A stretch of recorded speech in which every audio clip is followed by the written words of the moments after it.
बाळा, आज आपल्याला एक नवीन खेळ खेळायचा आहे. ध्वनी ओळखा आणि शब्द लिहा. अरे वा, पण कशी सुरुवात करायची आई?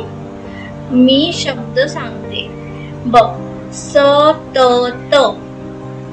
स त त.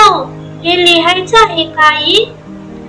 हो, बघ, अशा प्रकारे तुला लिहायचं आहे. लिही स त त.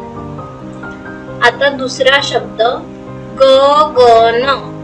आई, यात ग दोनदा आहे ना? अगदी बरोबर. हाच तर आपला अभ्यास आहे. समान ध्वनी असलेले शब्द ओळखायचे आणि लिहायचे आहे. पुढचा शब्द घे, न म न. मग यात न दोनदा आला नाही. न म न. वा, किती छान निरीक्षण केलंस तू. खूप छान. आई, मला आता नवीन शब्द पण शिकायचे आहेत. हो, आपण रोज नवीन शब्द शिकणार आहोत.